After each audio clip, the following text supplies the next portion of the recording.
en los métodos de muestreo. Ya.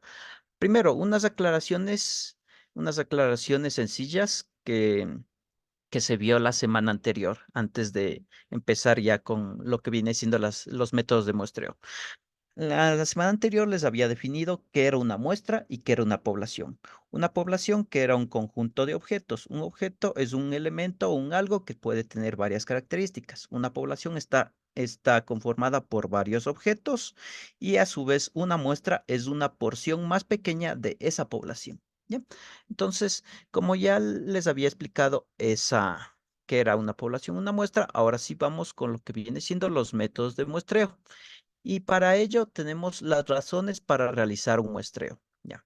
Estas son las razones que deben tomar en cuenta ustedes cuando van a realizar un muestreo. Entonces tenemos esta de aquí que dice establecer contacto con toda la población requiere mucho tiempo, el costo de estudio de todos los elementos de una población resulta prohibitivo, es imposible verificar de manera física todos los elementos de una población, algunas pruebas son de naturaleza destructiva y por último los resultados de la muestra son adecuados. ¿Ya? Entonces vamos analizándoles uno por uno. Asimismo, yo les voy a ir explicando con ejemplos para que se entienda mejor. Entonces, ¿qué dice aquí? Establecer contacto con toda la población requiere mucho tiempo. Ya. Entonces, ¿a qué se refiere esto de establecer contactos que requiere mucho tiempo? Esto principalmente cuando tenemos poblaciones demasiado extensas. No sé si la semana anterior se acuerdan que les dije un ejemplo de qué pasa si yo quiero evaluar cuál es el salario promedio de los ecuatorianos. Entonces, ahí yo voy a tener una población extremadamente gigante, extremadamente grande. Me voy a inventar, digamos, somos unos 6 millones de personas. Entonces, yo para encontrar el salario promedio que ganan los ecuatorianos al mes, entonces yo debería encuestar a cada una de esas 6 millones de personas para saber cuál es el promedio, en promedio cuánto ganan al mes. ¿Ya? Entonces, a eso se refiere, que para eso se debería ocupar lo que viene siendo una muestra. Como les expliqué también la clase anterior, yo tomo de esas 6 millones de personas, y yo podemos usar justo las fórmulas que vimos la semana anterior para calcular la muestra, y digamos, con esa fórmula me sale que yo debo encuestar únicamente a 1.000 personas. Ya, entonces de 6 millones de personas a 1.000 personas hay muchísima diferencia. Y entonces a esas 1.000 personas ya les tomo los datos, me dan la información correcta, saco los promedios y me sale que los ecuatorianos ganan alrededor de 400 a 500 dólares mensualmente. ¿Ya? Y entonces en base a eso, puedo decir ya, estimar el comportamiento de toda la población, es decir, que todos los ecuatorianos ganan entre 400 a 500 dólares al mes. ¿Ya? Eso dependiendo de la información que me salga yo al hacer los promedios correspondientes y eso. ¿Ya? Ahora vamos con la opción número 2, que dice, el costo de estudiar todos los elementos de una población resulta prohibitivo. Ya. Sigamos con el ejemplo de los ecuatorianos. ¿Ya? Entonces, y enfoquémonos aquí a los censos. Entonces, ya saben que cuando a las personas se les censa, no necesariamente saben estar todas las personas aquí en la casa. Pueden haber salido por A o B motivos. Y entonces mi información quedaría incompleta. Y a eso se refiere, que a veces, por más que nosotros queramos sacar la información de toda la población, no se va a poder en ocasiones. Uno de esos ejemplos viene siendo los censos, que viene siendo que las personas no se encuentran en su casa o directamente las personas no quieren abrirnos la puerta y entonces nuestra información quedaría incompleta. A eso se refiere. Ahora, el punto número 3, es imposible verificar de manera física todos los elementos de la población. Ya, esto para determinadas poblaciones aplica este punto de aquí. Una de las poblaciones, vamos a poner de ejemplo, a ver, ya, listo. Vamos a asumir que alguien que estudia a la fauna marina, entonces está estudiando aquí una sección, un mar, digamos, el mar del Pacífico, de una sección del Mar del Pacífico está estudiando a los peces, ¿ya? Y al, al contabilizar los peces, tiene un resultado, digamos, de 2 millones de especies de peces, de los peces que esté analizando. Ya. Ahora, él tiene que contar de uno en uno cuántos peces están, pero como se va a demorar, ¿y qué pasa si en ese tiempo en el que transcurre, en el que el investigador está contabilizando un pez, dos peces, tres peces, cuatro peces, cinco peces? ¿Qué pasa si, digamos, por ahí existe un depredador y se come unos 10 pescados que él ya contabilizó? Entonces, la información va a ser errónea porque él no está tomando en cuenta la información actual, sino está tomando la información que la obtuvo hace 1 o 2 minutos. Entonces, por eso les digo que no en todas las poblaciones se va a aplicar este punto, pero puede llegar a ser. Asimismo, digamos que él al contabilizar los 2 millones que habíamos dicho de pescados, se demora alrededor de 2 horas. Ya. Entonces, inicialmente, a lo que él estaba contando, encontró 2 millones. Pero ¿qué pasa si él vuelve a contar? Y así digo, así como les decía, puede existir algún depredador o también pueden emerger otros peces de otros lados y resulta que al hacer un segundo conteo ya no le sale que son 2 millones de peces, sino digamos que son 2.100.000 peces o puede salir menos, 1.900.000 peces. ¿Ya? Entonces, a eso se refiere este punto de aquí, que a veces no en todas las poblaciones podemos tener la información exacta por A o B, por motivos que son ajenos a nosotros. ¿Ya? Ahora vamos al punto número 4, que dice algunas pruebas son de naturaleza destructiva. Ya. Y basémonos justo en este ejemplo de aquí de los vinos. Ya. Ahora, yo como investigador tengo una fábrica que elabora vinos. Entonces, y yo necesito para vender mis vinos saber si mi vino es de calidad buena, calidad normal o calidad baja. Entonces, ¿cómo debería yo verificar la calidad de mi vino? Pues consumiéndolo. Entonces, así deberían ustedes verificar la calidad del vino. Entonces, consumiendo. Entonces, yo quiero saber cuál es la calidad de mi vino. Entonces, pero yo para saber exactamente la calidad de todo, no solo de una sección de mi vino, sino en general de todo mi vino, la forma, podemos decir, la forma más lógica sería probar todo el vino que yo he elaborado. Entonces, y digamos, voy a hacer un ejemplo pequeño. Yo elaboro 5 litros de vino al día. Entonces, esos 5 litros de vino al día, debería beberlos. Y en base a eso, entonces voy a decir, sí, mi vino está de muy buena calidad. Ya, pero yo ya me bebí el vino. Ya, entonces, como yo ya me bebí el vino, ¿en qué voy a vender? Entonces, por eso ya ven a qué quiero llegar. Por eso es que dice que algunas pruebas son de naturaleza destructiva. Yo, para evaluar si mi vino es de buena calidad, máximo yo debería, como aquí, tomar una media copa y ver, sí, mi vino es de buena calidad. Y entonces esto vendría siendo la muestra. Entonces, mi población sería los 5 litros de vino. Mi muestra sería esta copita de aquí. Entonces, en base al comportamiento de esta copita, es decir, si es que esta copita es de buena calidad, entonces yo voy a deducir que todo mi vino es de buena calidad. Y ahí sí ya lo voy a vender. ¿Ya? Entonces, y vamos al resultado número 5, que dice, los resultados de la muestra son adecuados.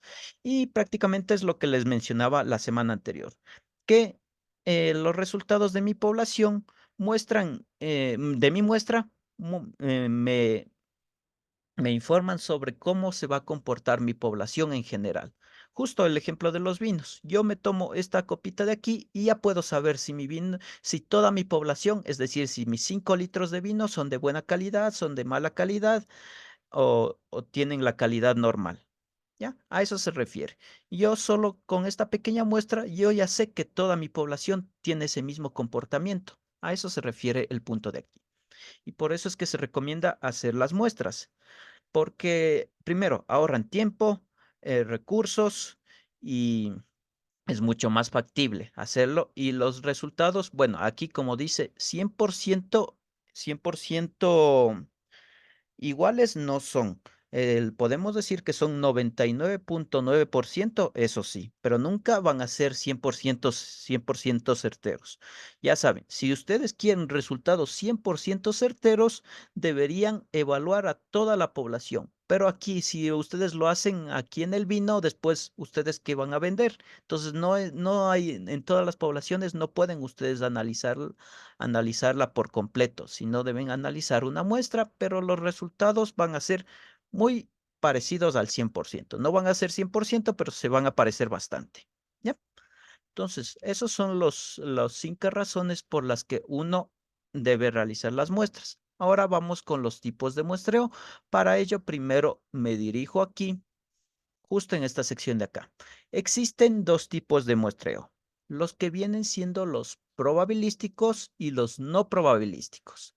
Entre los probabilísticos tenemos el muestreo simple, el sistemático, estratificado y conglomerados. Los no probabilísticos tenemos el de cuotas, el de conveniencia, causal o accidental, bola de nieve y discrecional. Incluso pueden haber algunos más con nombres distintos, pero estos son, podemos decir, los más relevantes. Ya, en los probabilísticos, estos sí son fijos. Los no probabilísticos, pues eso les digo, pueden haber más o pueden haber incluso menos. Ya, en el libro va a especificar únicamente los probabilísticos, los no probabilísticos. Yo los he consultado aquí en internet para más o menos explicarles de qué se trata. Ya, ahora sí. No, primero, antes que nada. Vamos, ¿por qué se llaman probabilísticos y no probabilísticos? Ya, por una sencilla razón. Aquí los datos, en los probabilísticos, los datos los voy a obtener de forma 100% aleatoria. ¿Ya? Entonces, es decir, digamos, las muestras, si yo tengo un curso de 100 estudiantes y quiero hacer una rifa y de esos 100 estudiantes voy a asignar 10, van a ganar 10 de ellos, ¿ya? Y entonces, yo puedo hacerlo mediante papelitos. Entonces, un estudiante saca un papelito, ese es un ganador. No sé qué número sea. Asimismo, otro estudiante saca otro papelito que me dice un número, ese otro también es otro ganador. Entonces, ahí yo estoy ocupando técnicas de muestreo probabilísticas porque mi información la estoy obteniendo 100% aleatoria. Ya. Ahora, los no probabilísticos son completamente diferentes. Aquí el investigador, él es el que selecciona los datos que quiere evaluar. Vamos asimismo con el ejemplo de los estudiantes. Ahora, em, para yo calcular el promedio de mis estudiantes, puedo yo, de esos 100 estudiantes, digamos que yo me llevo con 10 de ellos, ¿ya? Entonces, yo me llevo con Juan, con Pedro, con Carlos y bueno, con 10 de ellos, ¿ya? Entonces, yo a esas, como esas, me llevo con esas 10 personas, entonces yo voy a evaluar exactamente a esas 10 personas, ¿ya ven? Yo selecciono las personas que yo quiero evaluar. Entonces, a eso es una técnica de no probabilístico. Los datos no los estoy obteniendo de forma aleatoria, los estoy escogiendo yo mismo. Aquí, el probabilístico, el mismo ejemplo, si yo quisiera determinar el promedio del curso con técnicas probabilísticas, seleccionaría 10 estudiantes de forma aleatoria, los que salgan, les conozco o no les conozca, ¿ya? Y ahí obtendré el promedio. En no probabilística, escojo 10 estudiantes que yo conozca o que yo sepa, digamos, yo sé que él tiene una nota promedio, él también sabe sacar notas altas, entonces le escojo a él. Él saca notas bajas, le escojo a él, ¿ya? Y entonces en base a eso voy armando los elementos que quiero analizar y saco el promedio, ¿ya? Eso sería un ejemplo. Ahora sí vamos con las técnicas del muestreo probabilístico, una vez más al libro. Tenemos el muestreo aleatorio simple. Ya, una vez más les recuerdo, siempre lean estos cuadritos de aquí y después ahí sí pueden leer todo esto de aquí de corrido para que lo entiendan mucho mejor. Ya. ¿A qué se trata el muestreo aleatorio simple? Muestra seleccionada de manera de que cada elemento o individuo de la población tenga la misma posibilidad de que se incluya. Déjenme ver, aquí tengo abierto Excel.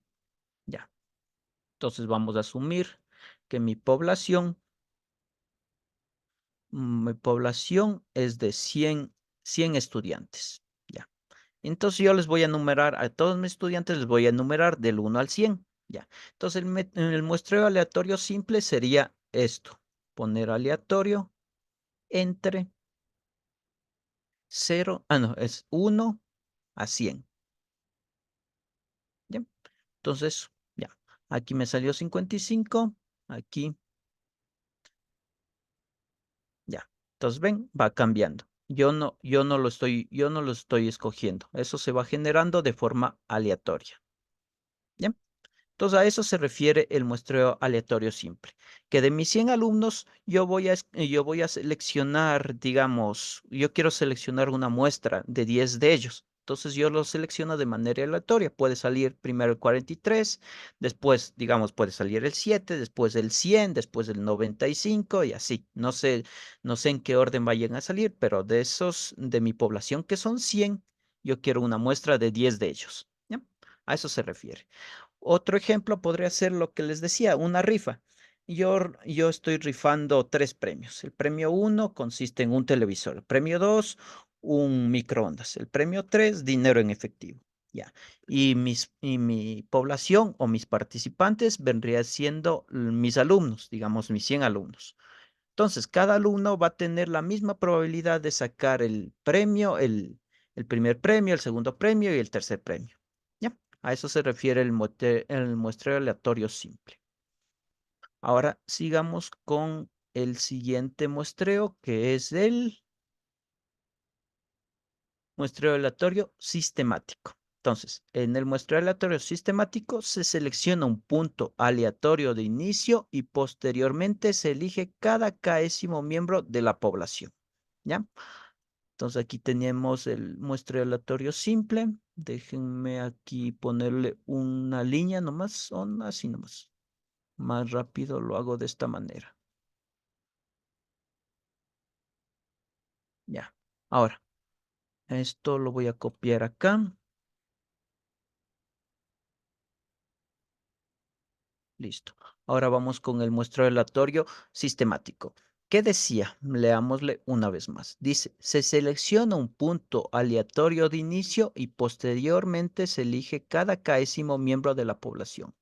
Ya. Entonces aquí voy a tener una población, voy a tener un punto de inicio y voy a tener un valor K. Un valor K y una N que va a ser mi muestra. ¿Ya? Entonces, asimismo, 100 van a ser 100 alumnos. Ya. Mi punto de inicio, eh, como está elegido de forma aleatoria, digamos que de forma aleatoria del 1 al 100, en este caso me salió el 16. Ya. Entonces, ese es mi punto aleatorio, mi punto de inicio. Entonces, ya saben, es un valor aleatorio, solo que aquí no le quiero usar la fórmula porque no quiero que vaya cambiando para explicarles aquí en qué consiste. Ahora, mi muestra, digamos que va a ser de 10 elementos. Ya. Ahora, ¿cómo calculo mi valor K? Puedo hacerlo de la siguiente manera. Ya. Mi muestra total dividido para mi N. Es decir, mi población total dividido para mi muestra y me sale que K va a ser 10. Asimismo, si K, digamos, no sería para que no salga un valor exacto, ya. Entonces, aquí ya me está saliendo un valor con decimal. Entonces, yo aquí puedo tomar una decisión en base a mi criterio. En mi criterio puedo decir que no quiero redondear. Es decir, si me saliera 12.5, yo le voy a tomar como si fuera K12, no como si fuera 12.5. O también mi otra lógica podría ser redondear. Es decir, si es que sale de 0,5 para arriba, yo puedo redondear a 13. Eso depende del criterio del investigador, como les decía. Entonces, si ustedes son los investigadores, eso depende de su criterio, de su propio criterio. ¿Ya? Entonces, vamos a dejarle así. Entonces, y yo como investigador voy a redondear. Entonces, si me sale 12.5 o si me saldría 12.6, 12.7, yo voy a redondear al inmediato superior. En este caso es 13. ¿Ya? Y ahora sí, ¿cómo aplico el muestreo sistemático. Aleatorio en verde minuto. Aleatorio sistemático. Ujú. Lo hago de la siguiente manera. Entonces, mi primer elemento es el 16. Entonces, yo voy a tener 8 elementos. 1, 2, 3, 4, 5, 6, 7, 8. Ya. Estos son,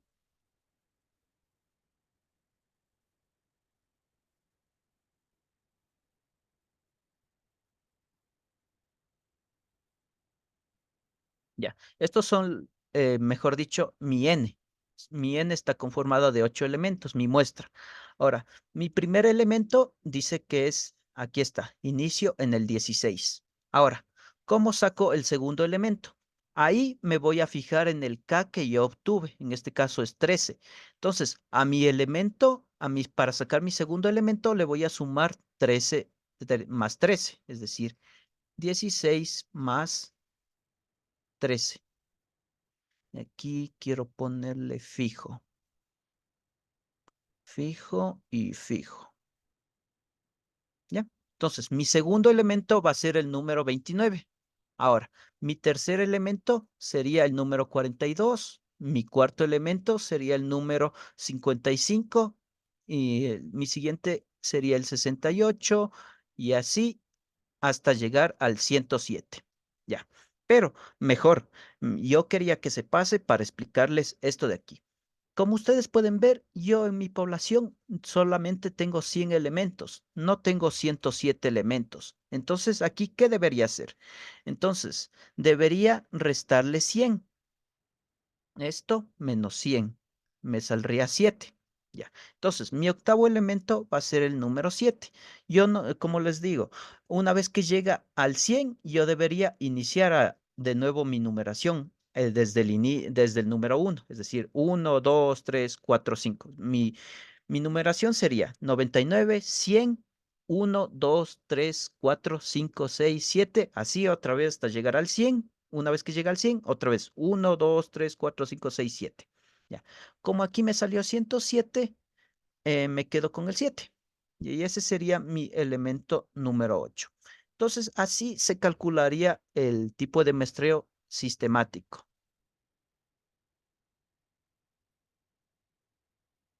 Ya. Así se calcularía el tipo de muestreo sistemático. ¿Qué es lo que tienen que ver aquí? La población con la que están trabajando, su punto de inicio que va a ser calculado de forma aleatoria, en este caso es 16, bien pudo haber salido 1, o bien pudo haber salido 25, o bien pudo haber salido el 100. Cualquier valor aleatorio del 1 al 100 debería salir. Ya, dejémoslo aquí con el 16 para que esto concuerde. Ya, después yo tengo que saber cuál es el tamaño de mi muestra. En este caso es 8 elementos. Después, en base a todo eso, debería yo calcular el K. El K, una vez más, les recuerdo que es la población dividido para la muestra. En este caso me salió 12,5. Después, yo debo poner mi propio criterio, es decir, ver si yo redondeo los decimales o no redondeo. Yo no puedo trabajar con decimales así. O sea, podría hacerlo, pero se recomienda siempre que trabajen con valores fijos, porque si no, aquí debería yo deslizarme 12,5 espacios. Entonces, mi primer elemento sería el 16, después mi segundo elemento sería el 28,5. Pero yo no tengo, yo no tengo un estudiante 28,5. Yo tengo un estudiante 26, un estudiante 27 y un estudiante 28. Por eso es que les decía que aquí deben redondear para evitar errores así. ¿Ya? Y entonces aquí van acumulando, acumulando, acumulando, acumulando. Y aquí, si recuerdan, esto era 107. Yo no tengo un estudiante 107, así que mi numeración debería reiniciarla también. Es decir, 100, después sería 1, 2, 3, 4, 5, 6, 7. ¿Ya? Entonces, por eso es que aquí le puse 7. Entonces, así ustedes desarrollarían lo que viene siendo el tipo de muestreo sistemático. Ya, sigamos bajando. Ahora vamos con el muestreo aleatorio estratificado. Ya, para esto sí me voy a guiar directamente con el ejemplo que tiene aquí el libro. Dice que una población se divide en subgrupos denominados estratos y se selecciona al azar una muestra de cada uno. Ya, entonces me voy a este ejemplo de aquí. Entonces aquí me dice, puedo estudiar los gastos en publicidad de 552 empresas. Esta viene siendo mi población. Entonces aquí está, mi población está conformada por 552 empresas. Ya, aquí prácticamente lo que dice el ejercicio es que hay varias empresas que invierten el 30% o más en publicidad, el 20, hay otras empresas que invierten del 20% hasta el 30% de sus ingresos en publicidad, otras que invierten de 10 a 20% de sus ingresos en publicidad, otras que invierten de 0 a 10% en publicidad y otras que no invierten en publicidad. Ya. Entonces, aquí se aplica el muestreo aleatorio estratificado. Miren, mi muestra yo la estoy dividiendo en varias secciones. Entonces, aquí está la sección que gasta más de 30% en publicidad, la sección que gasta de 20 a 30% de publicidad, la sección que gastan de 10 a 20% de publicidad, etcétera, etcétera. Ya, entonces este va a ser mi primer estrato, es decir, mi primera fila, mi segundo estrato, mi tercer estrato, cuarto estrato, quinto estrato. Es decir, aquí estoy dividiendo la población por secciones. Ya. Ahora, como las compañías que entran en, en este en esta sección de aquí son 8, es decir, de las 500, de 352, 8 invierten más del 30%. Entonces ahí sí, esa información me deben dar en el enunciado. Esto sí yo no me voy a inventar, esto ya tiene que ser una información que viene dada en el mismo enunciado. Asimismo, dice que las empresas que gastan de 20 a 30, dice que Pero son en este caso en el 35. enunciado no nos dice, bueno, estaba leyendo y no hay una referencia donde diga el número de empresas. Eh, Bueno, aquí dice las empresas totales. Esto es un ejemplo, como les decía. De ahí en ejercicios ya más, ejemplo que ya, que sean ya para resolver. Ahí directamente o les pueden dar esta tablita de aquí, a esta tablita de aquí, o aquí es decirle justo lo que dice aquí. De estas 352, 8 empresas invierten el 30% más. 35 empresas invierten del 20 al 30% más. Entonces, los enunciados o bien les pueden dar una tablita así o explicarles esto aquí en el enunciado. Entonces, eh, este sería un enunciado que directamente me está dando esta tablita. Ya, ahora sí, bueno, eso les decía. Entonces aquí yo voy sumando todas mis empresas, todas mis empresas. Al sumarlas me da el 352, que es correcto. Mi población es de 352 empresas. Ya, entonces de estas 8 yo debo sacar una cierta cantidad de empresas de forma aleatoria. Asimismo, aquí me está diciendo, déjenme ver si me dice aquí. No, no me está diciendo. Entonces, bueno, pero aquí me está diciendo que yo de estas 352 saqué una muestra de 50. 50 de ellos va a ser mi muestra. Esta es mi población, esta va a ser mi muestra. Ya.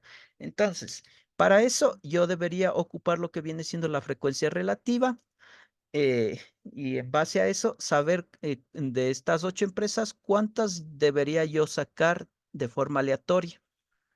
Es decir, de estas 8 empresas yo debería tomar una de ellas de forma aleatoria. De estas 35 empresas yo debería tomar 5 de ellas de forma aleatoria. De estas 189, 27 de forma aleatoria. De estas 115, 16 de forma aleatoria. Y de estas 5, una de forma aleatoria. Entonces yo aquí sumo todos estos elementos y tengo 50. ¿Ya?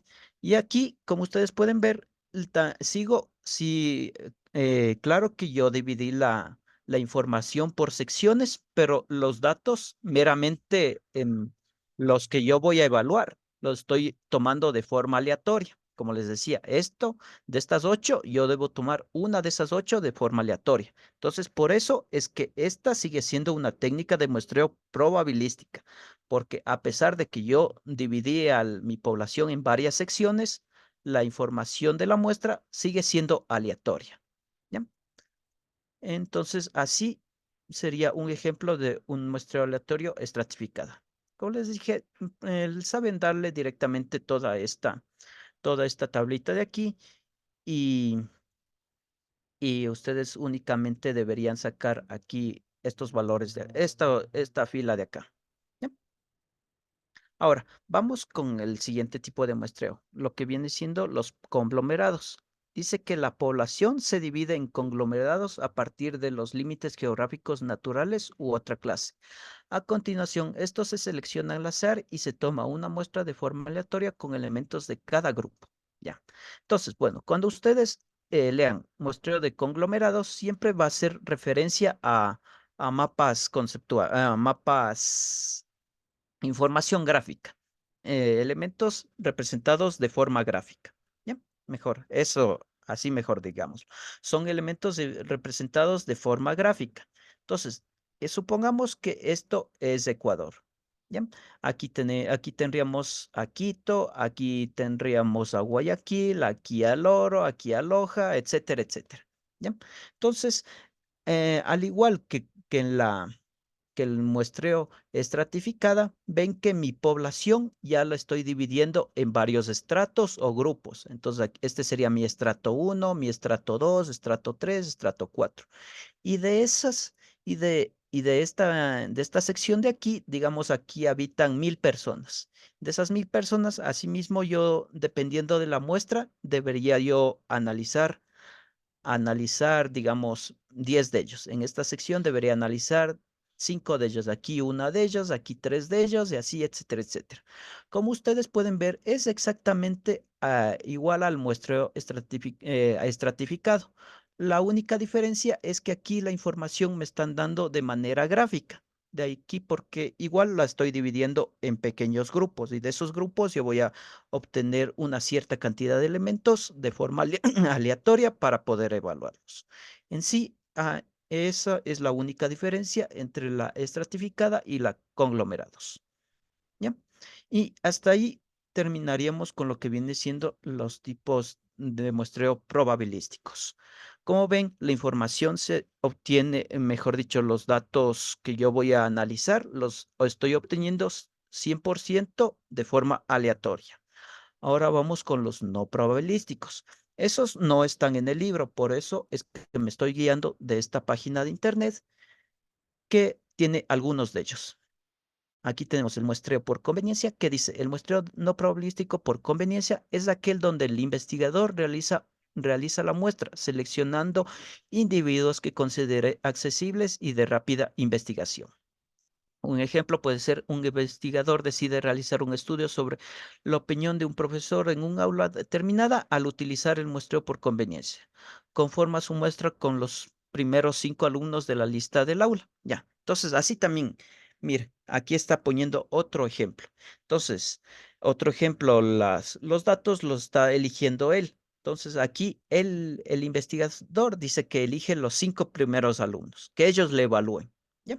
Entonces, él ya está eligiendo los datos o los estudiantes que le pueden evaluar. Otro ejemplo es justo el que yo les decía. ¿Qué pasa si de esos 100 alumnos, yo me llevo con 5 de ellos? Y yo me llevo, digamos, con el número 7, el número 16, el número 20, el número 90 y el número 100. ¿Ya? Entonces, como yo me llevo con ellos, entonces yo a ellos les saco el promedio y en base a eso puedo decir que el promedio del curso es eso. ¿Ya? Entonces, aquí una vez más les recalco, en las no probabilísticos, el mismo investigador está seleccionando los datos que va a evaluar. En los probabilísticos, los datos sí los está obteniendo 100% de forma aleatoria. Asimismo, tenemos el muestreo por cuotas. ¿Qué dice el muestreo por cuotas? El investigador se asegura de que la muestra sea equitativa y proporcional, de acuerdo a las características, cualidades o rasgos de la población a estudiar. Justo como les decía, yo más o menos de mis 100 alumnos voy a tomar el que tiene la nota más alta, dos que tengan la nota más alta, dos que tengan la nota más baja y uno que esté en una nota promedio. ¿Ya? Entonces, ven, el investigador se da el lujo de tomar esos dos estudiantes con las notas más altas, los dos con las notas más bajas y uno que esté en medio. Y después saca el promedio y dice que ya, todo mi curso tiene un promedio, digamos, de 7.5/10. ¿Ya? A eso se refiere el muestreo por cuotas. Déjenme ver, creo que aquí no estaba especificado el muestreo. Ah, sí, sí está. Por cuotas, por conveniencia. Aquí tenemos el muestreo de bola de nieve, que también conocido como muestreo en cadena. Este método consiste en que el investigador exija el primer sujeto de la muestra, identificar o señalar a otra persona que cumpla con los requisitos de la investigación. Un ejemplo.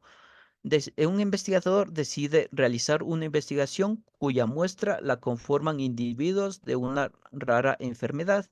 De esta manera, al encontrar un individuo con dichas características, el investigador le pide ayuda para encontrar otras personas con esas condiciones para conformar la muestra.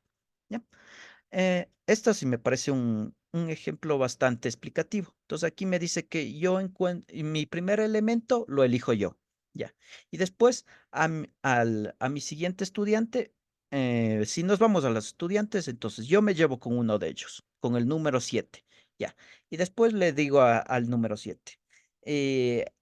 Tú dime a quién quieres que yo analice. Y el número 7 me dice, analiza al número 25. Ya. Entonces ya tengo dos elementos. Y al número 25 le digo lo mismo. Ahora, yo quiero que tú me elijas otra persona para analizar. Y el número 25 elige al número 70. Ya. Y el número 70 le hago la misma pregunta. Yo quiero que tú elijas a otra persona para analizar. Y así entonces voy haciendo que los mismos estudiantes se elijan entre ellos y conformen mi muestra que yo la voy a analizar. Eso podría ser otro ejemplo del muestreo bola de nieve. El discrecional, bueno, ese creo que no está aquí. Ya, como pueden ver, aquí no está el discrecional. Ah, no, sí está discrecional. Sí, sí, no le vi, disculpe. Aquí también se conoce como estrés por juicio internacional. Mediante esta técnica, los sujetos se eligen para conformar un grupo específico de personas que resulten más adecuados para el análisis que otras. Ejemplo, se desea realizar una investigación sobre el comportamiento de los padres con sus hijos. Por lo tanto, el investigador selecciona como muestra a personas que tengan hijos, ya que las considera aptas para el conocimiento para formar parte de la investigación. Ya, esto sería una investigación, un tipo de muestreo probabilístico obligatorio, podemos decir. Porque, ¿qué pasa si yo elijo personas, como dice aquí en el ejemplo, que estoy analizando a personas que tengan hijos? Y si yo eligiera una persona que no tiene hijos, no tendría sentido mi investigación. Entonces, el muestreo discrecional dice que el investigador, entonces él elige podemos decir, las personas o los elementos con las características que él busca analizar. En este caso, la característica que él busca analizar es que tengan hijos. Entonces, él va a elegir únicamente personas que tengan hijos. ¿Ya? Entonces, bueno, aquí ya tienen una serie de ventajas y desventajas. Una de las principales ventajas y desventajas entre los muestreos aleatorios, el probabilístico y el no probabilístico, vendría siendo su facilidad de uso y los recursos. ¿Por qué les digo la facilidad de uso y los recursos? Ya. Como ustedes pueden darse cuenta, los no probabilísticos son más sencillos de ejecutar y por ende los recursos que yo necesito van a ser menores, a diferencia de los probabilísticos que tengo que hacer cálculos matemáticos, tengo que hacer, mejor dicho, me voy a demorar más haciendo los probabilísticos que los no probabilísticos, porque aquí yo ya sé a qué voy a investigar y aquí yo no sé qué voy a investigar, por ende tengo que darle más esfuerzo en, en buscar la información correcta. Aquí yo ya sé que voy a investigar, tengo un poco menos de esfuerzo y sé que mis resultados van a ser bastante óptimos. ¿Ya? Entonces, eso sería lo correspondiente a la clase del día de hoy. Bueno, tenemos lo que viene siendo el teorema del límite central. En sí, lo que dice el teorema del límite central, eso no lo encuentro en el libro tampoco, pero se basa en esto, en que vamos a hacer un ejemplo. Asimismo, con las 100, con mi población de 100 alumnos. Entonces, el teorema el del límite central se basa en hacer varias muestras, um, veamos aquí mi muestra, digamos que es de 5 elementos. Ya. Entonces, en mi primera muestra, digamos, salió el número 1, el número 10, el número 15, el número 20 y el número 100. Ya. Entonces, yo les calculo el promedio y aquí se le va a llamar iteración. En mi primera iteración me salió que tienen un promedio de 7.9. Ya. Asimismo, para mi segunda iteración voy a elegir asimismo 5 personas de forma aleatoria. Ahora me sale el número 90, el número 95, el número 1 y el número 10. Ya. Entonces, en mi segunda iteración me sale que tienen un promedio de 9.8. Ya. En mi tercera iteración, ahora salió el número 7, número 17, número 15, etcétera, etcétera. ¿Ya? Y me sale que tienen un promedio de 9.6. Ya. Entonces, aquí voy a tener n iteraciones. Entonces, y dependiendo de eso, yo voy a tener aquí mismo una serie de, una serie de promedios. Y entonces, a eso se refiere el teorema del límite central. Entre más iteraciones tenga, yo voy a llegar a una conclusión más óptima. Es decir, a estas iteraciones, si yo le sacara el promedio, me saldría más o menos un 7.7 de promedio. Y entonces yo ya puedo estimar que mi promedio de toda la población, es decir, de mis 100 estudiantes, tienen una calificación promedio de 7.7. ¿Ya? Ven, es un método mucho más exacto porque aquí estoy haciendo varias veces el mismo proceso. Una vez que tengo aquí los resultados, estoy sacando un promedio de los promedios. Por ende, mi información va a ser mucho más exacta. A eso se refiere el teorema del límite central. Entonces, bueno, ahora sí, ya he visto la temática del día de hoy. Entonces, que hasta aquí quedaría la clase de esta semana. Yo les agradezco por su asistencia y ya al final de esta clase les subiré el anuncio correspondiente para que ustedes tengan acceso a él.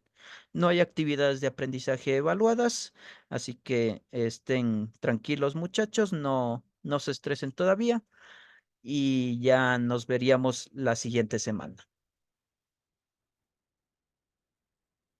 Gracias, profe. Muchas gracias.